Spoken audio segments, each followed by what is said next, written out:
Welcome back, everybody, to my channel and to my series on the albums of Joni Mitchell. Now, I am going to go backwards a little bit chronologically because I realized I was doing the studio albums and I was going to do the live albums separate, but that makes no sense. So I decided to go back a little bit to Miles of Isles, which is one of my favorite live albums by anybody ever because it was my first Joni live album. And, I used to just sort of close my eyes and pretend that I was there. And,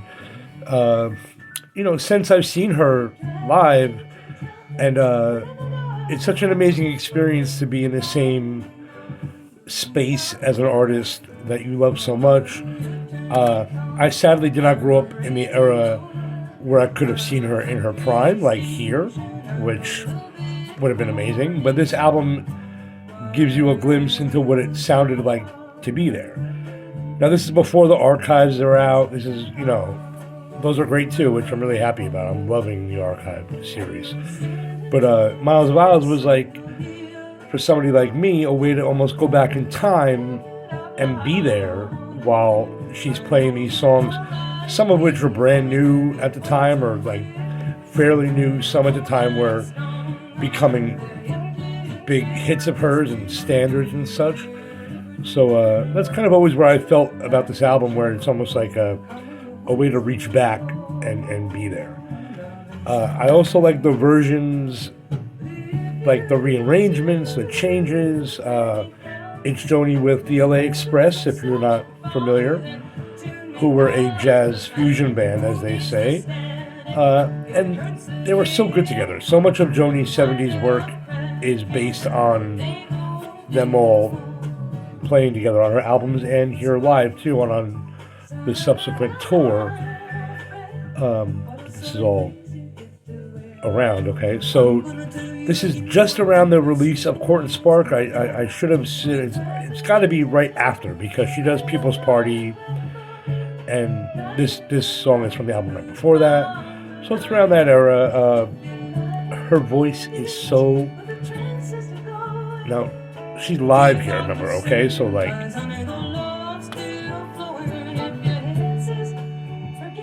I love her...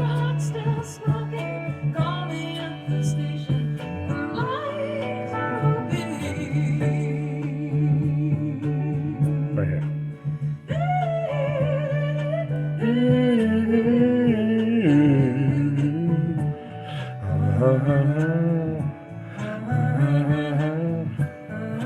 So good, like, talk about using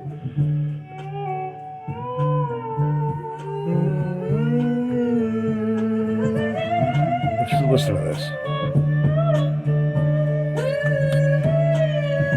how it goes back and forth with the horn.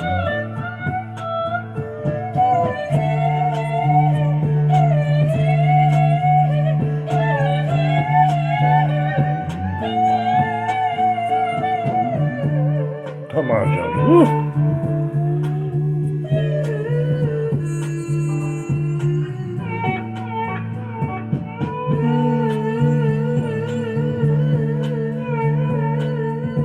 It's so good right here.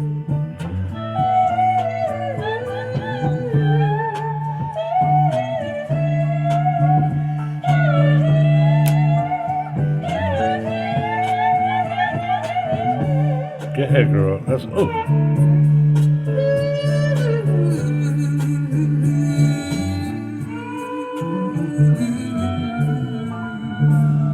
Ooh, so good. So good.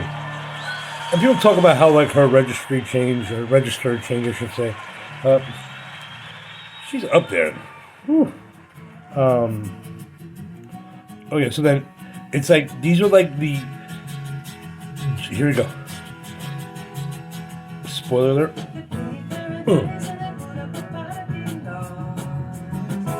I'm dancing like that on purpose, because it's like... People don't love these, like, jazzy... these like jazzy-fied versions of these songs. I personally adore them, so that's just me.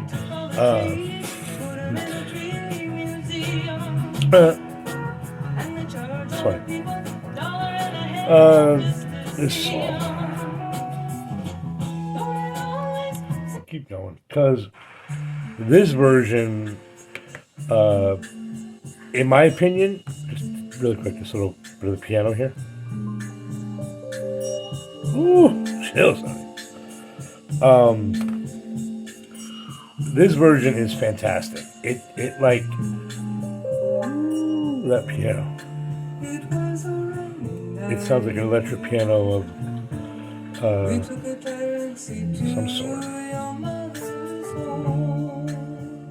She went to Florida and left you with your father's gone.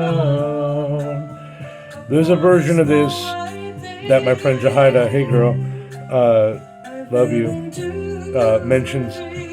I think it's from the Dorothy Chandler Pavilion on the archives. Yeah, right around this time, she was doing this song, like with this band feel, and it's so good. It's like, I'm not saying it's better than the album version, but I'm going to say it's better than the album version. I'm not going to say it is. I just like it better. I'm going to say, let's say that I like it better. I had a cough. I'm still getting over this cold for like 3 weeks. All of us. Everybody in New Jersey has this same bizarre thing.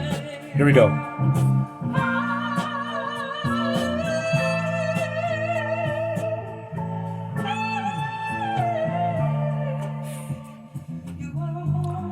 So good.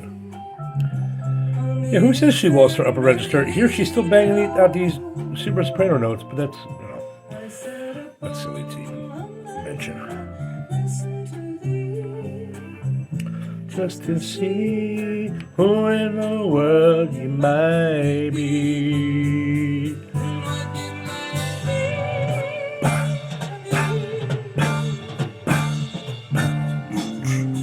The band right here.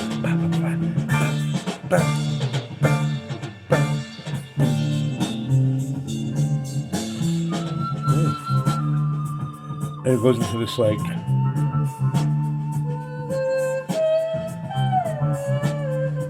so good. Also this like rocky jazzy version of Woodstock. Awesome as hell, I love it. I used to have a friend back in the day that hated this version. I used to be like, what is wrong with you? It used to drive me nuts. I used to be like, she's like, get this off. I said, what? It's so good. Oh,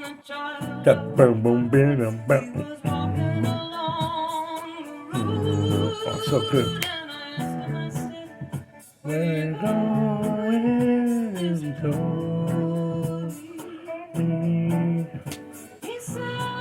going down to Yansger's farm.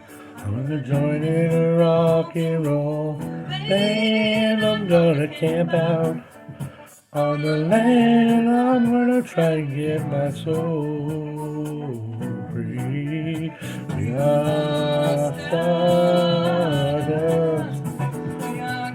I love the band, man. Oof, cooking.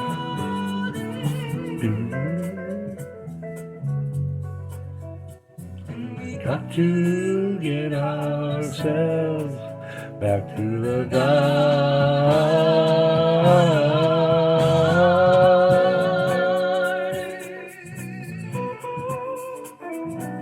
This song will always hit. My friend Lauren, hey Laura, I love you, played this song live for us when we were in LA recently.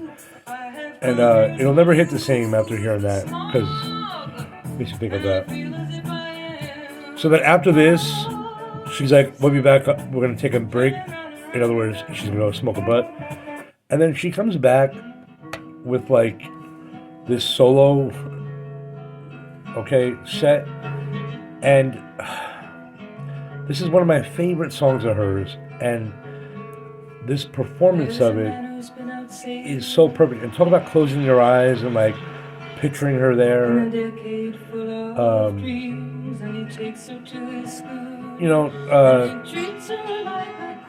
I had seen Joni live in 2000, the Both Sides Now tour, and it was good, it was great, fantastic, beautiful. It was her and an orchestra, and a beautiful Issey Miyake gown, and, it was everything. But it wasn't exactly like a Joni Mitchell concert where she played only her own songs, and it was pretty much just the stuff from that album. Plus, she did a few songs at the end with York, which was amazing. It was almost like a precursor to the Travelogue album. But, and then after that, she sort of stopped touring.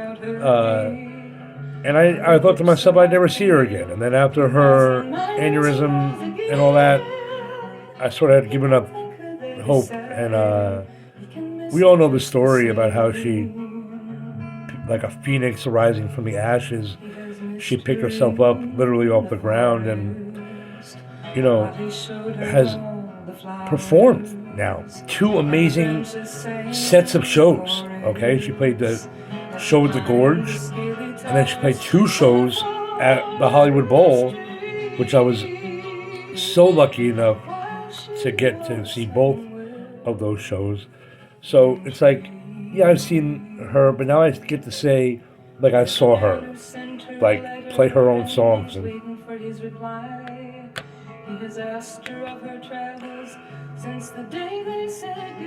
because when I first heard this album, I would just imagine myself being in the audience, I would close my eyes and wish I could be there, and wish I could be surrounded by all my fellow Joni fans and share the experience. And I need a tissue. And sharing the experience together, and I got to experience that. I mean, the first show I saw at the Hollywood Bowl was mesmerizing, and the fact that I got to be there I sat next to Jahida, who was one of my absolute best friends, and a fellow lover of Joni too, so it was perfect. She understood exactly, what I was going through, and my friends Marianne and Barbara were in front of us, and we were just surrounded. Everywhere you looked, there was somebody you knew, and you knew they loved Joni. And even if you didn't know them, you knew they loved her too because they were there, It was just an amazing experience. I hadn't thought about it like that. That's why I started to cry, because, so much of my Joni experiences these last couple of years have been full circle experiences where I've, worked pretty hard and got myself into a situation where I could actually, afford to do these things for myself. And I'm very proud of myself because I deserve it, frankly. Anyway, in an existential way, not in a bad way. Oh, Joni, she gets you thinking. That's all I'm saying. So, speaking of gets you thinking, it's funny. I just told the story today about somebody I knew who struggled and beat their heroin addiction, and this is exactly what this song pretty much is about. Okay, it is so good though. Now, for my money, everybody loves the Blue album, and I always say that For the Roses is the grown-up version of Blue. And Blue is pretty grown up, but I think For the Roses is just an evolved version of Blue, okay? And this song is one of those songs on it that tells a great story, and parts of it are scary and all of that, but it's just such a great song. And this version of it on Miles of Isles is excellent. Look at this.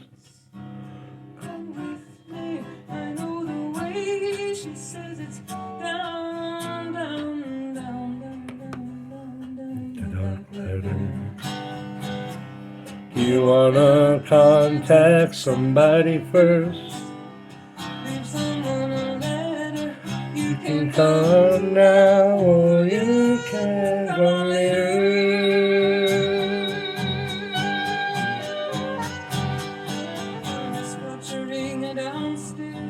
Correct me if I'm wrong, but it's gotta be her and Tom Scott right there.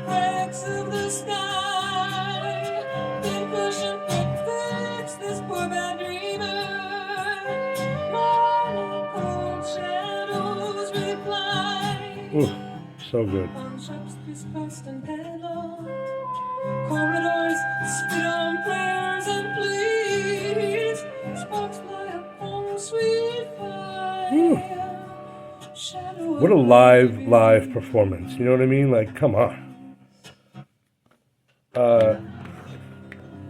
Let's go backwards. I think right before that.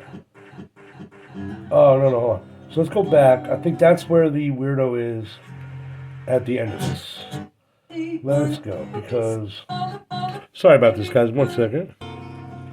So I'm listening to this digitally, and I realized that they edit out the Joni, you got more class than Gomer Pyle, Richard Nixon, whatever that guy. What? Anyway, I'm just putting it out there that man was edited out. And at the Gorge, I was hoping somebody would do it, but it wasn't going to be me. So getting back to the music. If you listen to my For the Roses video, you know how much I adore this song, but this version of it particularly is so beautiful because you hear something in her voice that's, because she's live, it's just like this particular performance. It just takes your breath away. It's so beautiful. And also thinking that like she pretty much just wrote this song a few years before this performance, it hits a little deeper for me, you know. I love that. I love on the archives when she's like, here's a new song, and then she plays like For the Roses or something. It's like, what? Always disappointed, nothing seems to keep you high. Grab your bargains, push your papers, win your medals, fuck your strangers, don't it leave you on the empty side. What an honest line. And for a woman at the time to say a line like that, what? Even though she's talking about a guy. But she could be talking about herself too, though, you know? So good. She's definitely talking to a man there, but anyway. In my mind, though, it's just brave for her to say that, period. Well, honestly, she probably fucked a couple strangers too herself, just saying. Haven't we all, honey?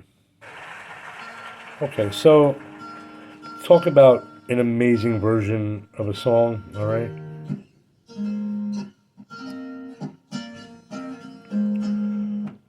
But Casey will get you every time, honey, but...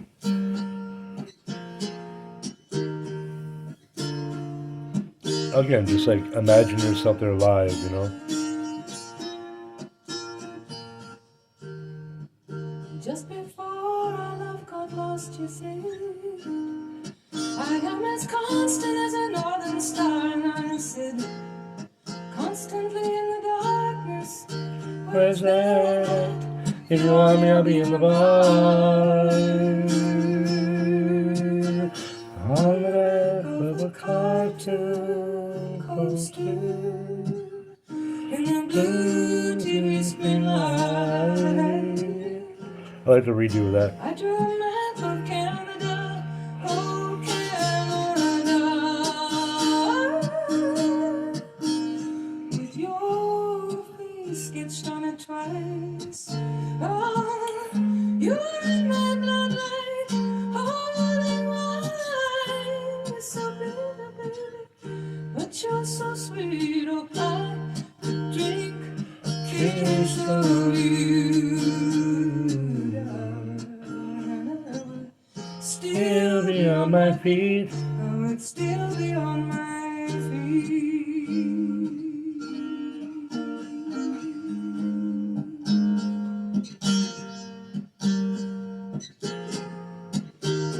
My friend Enid played the dulcimer for right in front of me, and it was the most thrilling experience ever to be that close to a dulcimer. It was so cool. I know it sounds silly, but I had never heard one before live. Oh, it sounds so nice. I am a lonely painter. I live in a box of paints.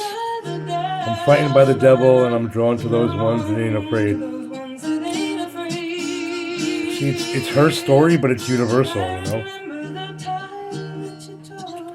You said touching souls. Love is touching souls. Surely you touch mine. Because part of you pours out of me. in these lines from time to time. We all know a case of you. I've listened to all these songs, the entire ones. You know, it's like let's just listen to the entire Miles of Owls album. I could drink a case of you. So good. Still I'd be on my feet. I would still be on my feet. Or was that before that? You know, I get confused sometimes where like these interludes are, but whatever. They may have cut them out. I think they did because it's digital. So, so good. Songs are like tattoos. They sure are. You know I've been to sea before. Crown and anchor me, or let me sail away.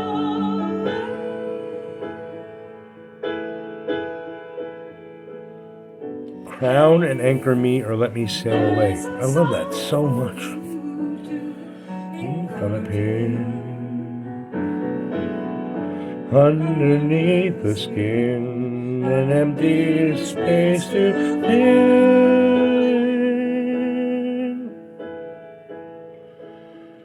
So many sinking, now you gotta keep thinking we can make it through these waves. Acid goes and ass, needles, guns, and grass, lots of laughs. She left off grass. No? Maybe she was smoking again. Just kidding, I have no idea. Oh, I love that song so much. That's one thing that's always like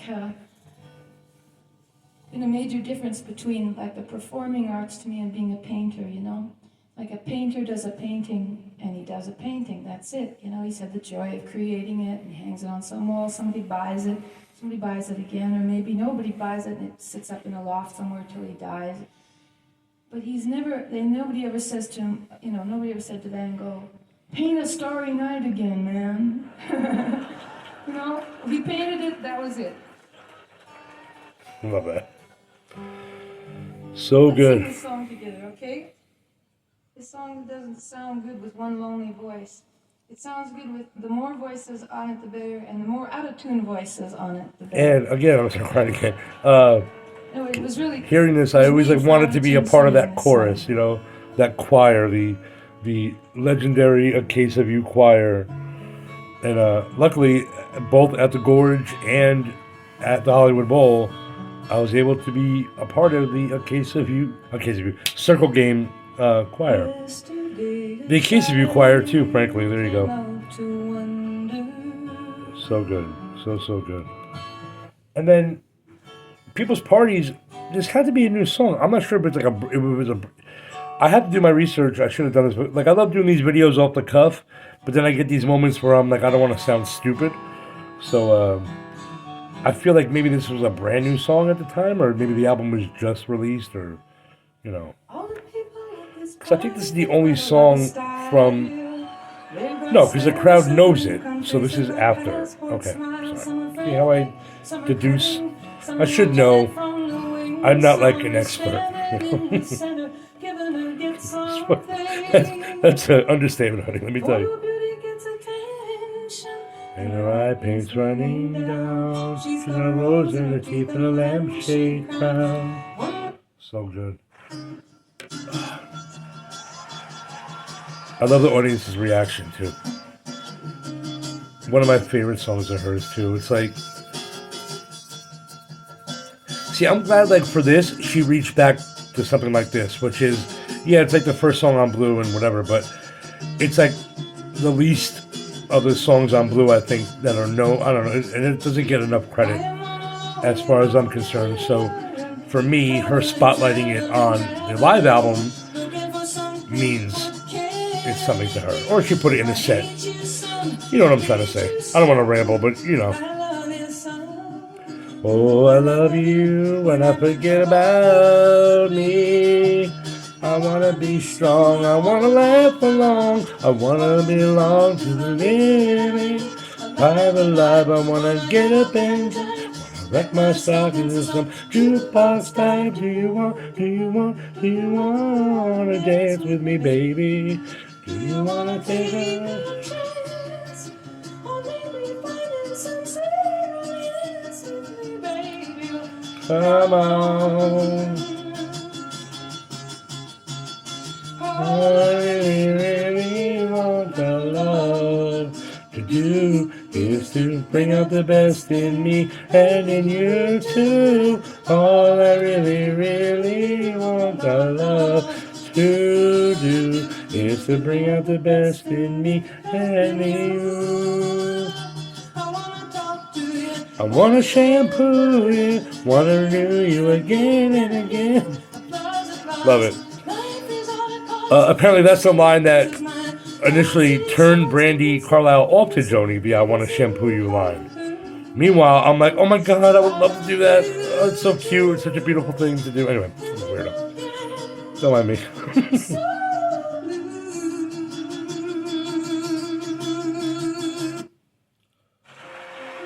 Oh man.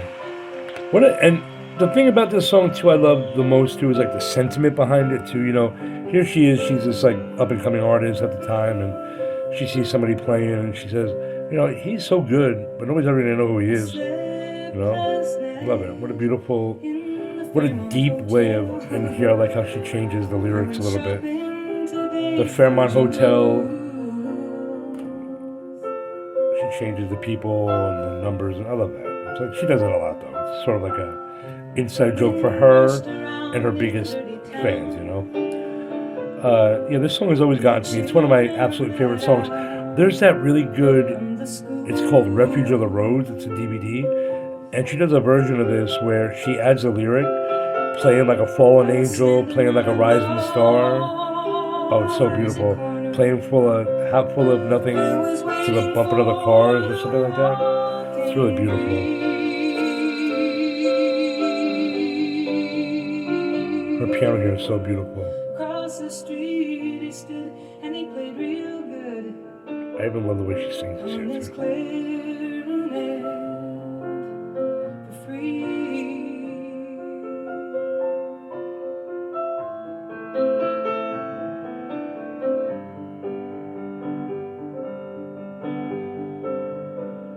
Now me, I play for fortune. She's so self-aware here, you know. It's like she's almost like embarrassed in a way, you know. It's such a great song. Who writes like this? Nobody. That's why we adore her, you know. I love it. Anyway, let's keep going. Here's what's known in some circles as the franchise.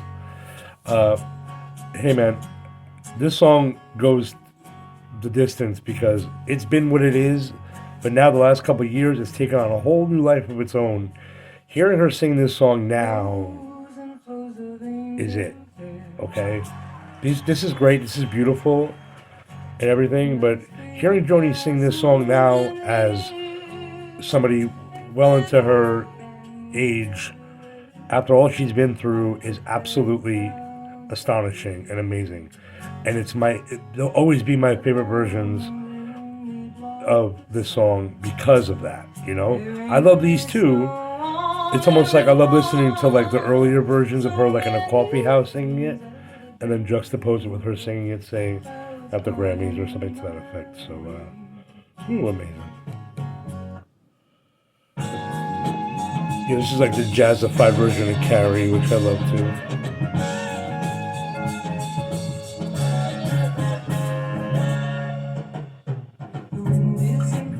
Come on, girl.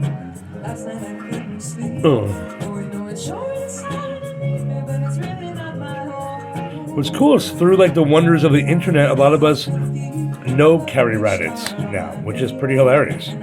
Not hilarious, it's ironic or whatever, because, and he's very nice. I mean, he's been nice to me. He's very, very cool. Very like that. Imagine being him, you know. But I'm glad he's at least leaning into it. It's nice. It's cool. And he's very nice to the fans. Everybody I know who's interacted with him has had pleasant experiences, so that's good. And his book is good too, so there you go. This is like the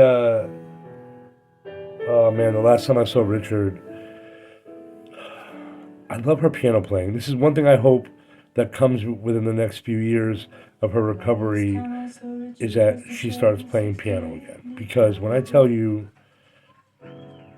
some of my favorite things Joni ever does involves the piano. I know she's known for her guitar playing, and she's a virtuoso and a genius. But I just really love Joni on the piano. There's something very organic and real and like in the moment about it that I've always loved, you know. Hence why I love the For the Roses album so much too. It's just really good stuff. And also, there's some other, her piano goes through her career, but around that time, you know, the song's so pretty.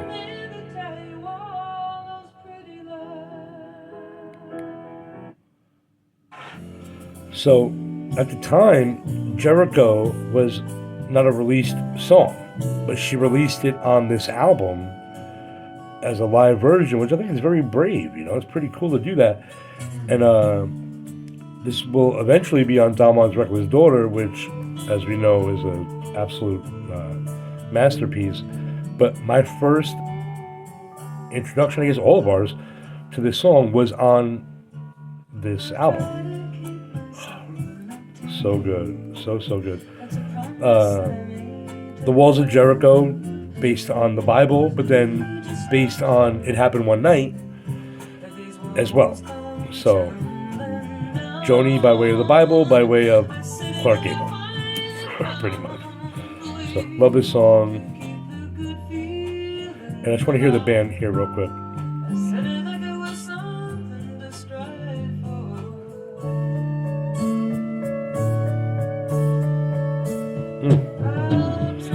So we're running a little long here. I'm going to go right to Lover Money, which is a song that I believe is only released on this album. It was never released besides that. It's great. It's adorable. And I just want to say thank you so much for joining me on this journey. And the Joni series is very special to me, obviously, because it's Joni. But just want to thank you for being with me on this journey. Continue with me. And just know that I appreciate you being with her. If you haven't subscribed and you're watching this long, what does it matter with you? But in the meantime, sending you lots of love, and I can't wait till the next installment of my series on Joni or whoever else I decide to do a video on. But sending you all lots of love, and have a great rest of your day.